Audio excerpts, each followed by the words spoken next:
đăng ký kênh để nhanh chóng nhận được thông báo về video mới nhất và nhanh nhất. Hữu Phỉ là bộ phim có giá trị thương mại cao nhất của Tencent trong nửa đầu năm 2021. Mặc dù nhận về không ít lời chê bai từ phía khán giả ngay từ khi lên sóng, song theo báo cáo thường niên của Hoa Sách, Hữu Phỉ của Vương Nhất Bác và Triệu Lệ Dĩnh vẫn là dự án có giá trị thương mại cao nhất của Tencent tính đến nửa đầu năm 2021. Cụ thể, lượt phát sóng trong nước của Hữu Phỉ nửa đầu năm 2021 đã đạt đến con số 5,48 tỷ, lượt thảo luận về bộ phim là 50 triệu và lượt xem lên tới 20 tỷ. Những chỉ số này đã chứng minh được sự thu hút của Hữu Phỉ đối với khán giả, giúp cho bộ phim vươn lên dẫn đầu bảng xếp hạng những bộ phim có giá trị thương mại cao nhất của Tencent trong nửa đầu năm 2021. Có một điểm đặc biệt là khi những tập đầu tiên lên sóng, số nhãn hàng quảng cáo cho Hữu Phỉ chỉ đếm trên đầu ngón tay. Tuy nhiên càng về sau, số lượng nhãn hàng đã tăng lên đáng kể, chạm ngưỡng gần 100 nhãn hàng. Điều này chứng tỏ Hữu Phỉ đã lấy được niềm tin từ rất nhiều nhà đầu tư. Theo ý kiến của cộng đồng mạng, lý do lớn nhất giúp Hữu Phỉ trở thành dự án có giá trị thương mại cao nhất của Tencent chính là nhờ sự góp mặt của hai lưu lượng hàng đầu, Vương Nhất Bác và Triệu Lệ Dĩnh. Còn về kịch bản cũng như nội dung, Hữu Phỉ được đánh giá là chưa đủ để gây ấn tượng với khán giả. Riêng phần kỹ xảo đã khiến cho mọi người phải thất vọng tràn trề. Tuy nhiên nhìn chung, đây vẫn là dự án đáng xem và có thành công nhất định, là tín hiệu tốt hiếm hoi trong một năm khá ảm đạm về chất lẫn lượng của Tencent. Một số bình luận của cộng đồng mạng, lúc mới chiếu phim cũng chỉ có khoảng 20-30 nhãn hàng quảng cáo thôi, càng về sau càng có thêm nhiều nhãn hàng quảng cáo cho phim. Phim không PR, không họp báo, không tuyên truyền nhưng view vẫn ngon nghẻ. Đứng đầu view của web lẫn VTV Thái Lan thế là ổn rồi. Ban đầu cũng không kỳ vọng vào Vương Nhất Bác nhưng tới lúc chiếu phim thì bất ngờ thật sự đó. Xem được 4,5 tập thì bỏ không theo dõi tiếp nữa.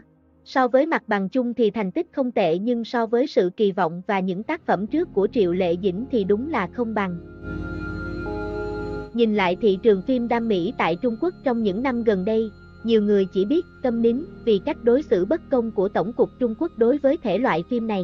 Hồi đầu năm 2016, khi phong trào làm phim đam mỹ đang trở nên rầm rộ và ngày càng phát triển trên thị trường phim ảnh, Tổng cục Điện ảnh Trung Quốc đưa ra những chính sách thắt chặt khâu kiểm duyệt trước khi đưa chúng lên sóng truyền hình, thậm chí đối với cả những trang web phim ảnh công khai. Trong đó, những bộ phim liên quan đến vấn đề tình đồng tính, yêu sớm, tình một đêm hay thậm chí phim có chi tiết trẻ vị thành niên hút thuốc, uống rượu cũng bị quản lý sát sao, hoặc có thể nghiêm cấm thực hiện. Theo những diễn biến mới nhất thì trước một loạt lùm xùm, bê bối của Trương Triết Hạng lần lượt bị khui ra, nam diễn viên đứng bên bờ vực của sự phong sát toàn diện thì những vấn đề liên quan đến phim đam mỹ cũng được Tổng cục và dư luận đưa vào tầm ngắm. Mới đây, vào sáng ngày 2 tháng 9, Tổng cục Phát thanh Truyền hình Trung Quốc, Quảng Điện, đã ra một thông báo nhằm chấn chỉnh và tăng cường quản lý đối với giới giải trí cũng như những người làm việc trong giới giải trí, đồng thời kiên quyết diệt sạch thẩm mỹ, ẻo lả, kiên quyết ngăn chặn lý thuyết chỉ có lưu lượng, để chấn chỉnh và tăng cường quản lý đối với giới giải trí, chấm dứt triệt để tình trạng thẩm mỹ, ẻo lả, những tình trạng tệ hại và bảo vệ quyền lợi chính đáng của nghệ sĩ, đồng thời kiên quyết ngăn chặn lý thuyết chỉ có lưu lượng. Trong văn bản, Tổng cục Phát thanh Truyền hình Trung Quốc, Quảng Điện, đưa ra có nêu rõ 5 điều. 1. Kiên quyết ngăn chặn những nghệ sĩ vi phạm pháp luật, làm việc trái với đạo đức, các tiêu chí như chính trị, tư cách đạo đức, trình độ nghệ thuật và đánh giá của xã hội. 2. Kiên quyết ngăn chặn lý thuyết chỉ có lưu lượng, không được phát sóng các tiết mục chương trình thể loại dưỡng thành, không phát sóng các show tạp kỹ tiết mục mà minh tinh mang con cái đến tham gia, nghiêm cấm việc hướng dẫn, khuyến khích fan hâm mộ bỏ tiền để bình chọn trá hình thông qua các phương tiện vật chất như mua đồ, nạp hội viên, kiên quyết ngăn chặn những tiêu cực trong văn hóa giới fan. 3. Kiên quyết ngăn chặn những hiện tượng không tốt, kiểm soát chặt chẽ việc lựa chọn diễn viên, khách mời, phong cách biểu diễn, quần áo trang sức trang điểm, kiên quyết diệt sạch thẩm mỹ, nương pháo, ẻo lả, ngăn chặn việc marketing khoe giàu sang hưởng lạc, bê bối riêng tư, người nổi tiếng trên mạng, võng hồng, thô tục và những hiện tượng giải trí xấu xí không có ranh giới cuối cùng. 4. Kiên quyết ngăn chặn việc thù lao quá cao, quy định nghiêm khắc về thù lao của diễn viên và khách mời, xử lý nghiêm các hành vi vi phạm hợp đồng âm dương, trốn thuế. 5. Tăng cường có hiệu quả công tác quản lý người hành nghề, thực hiện nghiêm túc việc cấp giấy chứng nhận việc làm của người làm việc, nhân viên công tác, tăng cường đào tạo tư chất chính trị cho người làm việc, nhân viên công tác, Lệnh cấm của Tổng cục Điện ảnh ban hành kéo theo sự đình trệ và nhiều tác phẩm đam mỹ chuyển thể trong tương lai có nguy cơ khó lên sóng trước sự kiểm soát chặt chẽ của Tổng cục và một số nguyên nhân khác. Mặc dù những bộ phim này đã hoàn tất việc quay và chỉ còn chờ ngày lên sóng, ở thời điểm hiện tại, những bộ phim đam mỹ chuyển thể sắp sửa lên kệ phải kể đến Sát Phá Lan, Hạo Y Hành, Trương Công Phá Án, Vai Trái Có Cậu. Đây đều là hàng loạt tác phẩm đam mỹ nổi tiếng, được dự đoán sẽ làm mưa làm gió trên thị trường phim đam mỹ khắp châu Á trong tương lai. Tuy nhiên, nếu Tổng cục thật sự thực hiện những chế độ nghiêm ngặt thì những dự án trên sẽ rơi vào tình trạng đắp chiếu vĩnh viễn, buộc phải nói lời chào từ biệt với khán giả. Chỉ có thể dùng một từ ảm đạm để hình dung số phận của các bộ phim đam mỹ trong hành trình tới đây. Mới đây, nhiều anti-fan của Tiêu Chiến đã thông báo họ bị cấm hoạt động trên mạng xã hội cả tháng vì những bình luận ác ý trên mạng. Chúng ta thường nói rằng công lý sẽ không vắng mặt. Đối với Tiêu Chiến, thì giờ đây nam diễn viên đã nhiều lần chọn cách bảo vệ quyền lợi của mình. Khi đối mặt với sự thoá mạ và công kích từ dư luận, Tiêu Chiến đã chọn cách bảo vệ quyền lợi của mình một cách hợp lý. Sẽ mất một thời gian, nhưng kết quả sẽ không thay đổi. Điều này khẳng định rằng công lý sẽ không vắng mặt. Điều đáng nói là hoạt động thanh lọc của chính quyền hiện đang được tiến hành, và nhiều anti-fan của Tiêu Chiến đã bị trừng phạt và cấm hoạt động trong 30 ngày. Có thông tin cho rằng nhiều anti-fan của Tiêu Chiến, tức là những người suốt ngày công kích và vu khống Tiêu Chiến và fan, giờ đã bị trừng phạt. Nhiều anti-fan đã tuyên bố rằng họ đã bị cấm cả một tháng.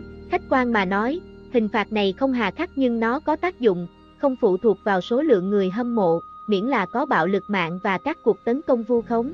Trừng phạt là không thể tránh khỏi, và công lý sẽ không thể vắng mặt. Chúng tôi tin rằng nếu những anti-fan này của Tiêu Chiến và những kẻ có động cơ thầm kín chưa học đủ cách ngăn chặn, thì biện pháp trừng phạt tiếp theo không đơn giản như cấm hoạt động trong 30 ngày, và nghiêm trọng hơn có thể bị trừng phạt bởi pháp luật. Đối với Tiêu Chiến là một diễn viên nổi tiếng, không dễ để có được ngày hôm nay với những tác phẩm của anh ấy. Sau khi anh ấy ra mắt, luôn có người gây rắc rối cho Tiêu Chiến, không ngần ngại mạt sát, và không hiểu tại sao, khoảng thời gian im lặng kéo dài trong 30 ngày, đây mới chỉ là bước khởi đầu. Mong mọi người, kể cả fan và anti-fan, hãy cư xử văn minh và nói có lý có tình trên mạng. Điều này rất quan trọng, không chỉ đối với nghệ sĩ, mà quan trọng hơn là đối với chính chúng ta.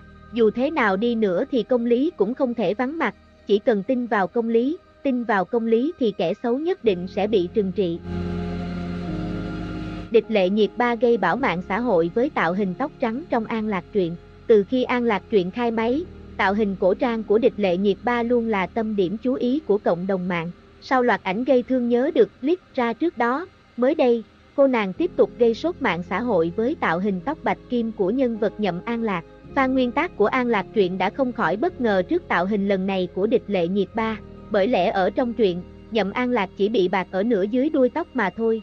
Thế nhưng khi lên phim, phần tóc bạc đó đã lan ra cả đầu mất rồi.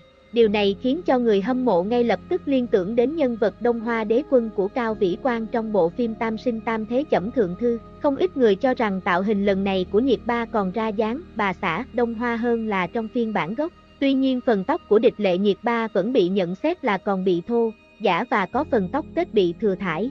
Nếu so sánh với các tạo hình trước đó trong An Lạc Truyện, tạo hình tóc bạch kim lần này có phần dìm nhan sắc của Địch Lệ Nhiệt Ba hơn hẳn.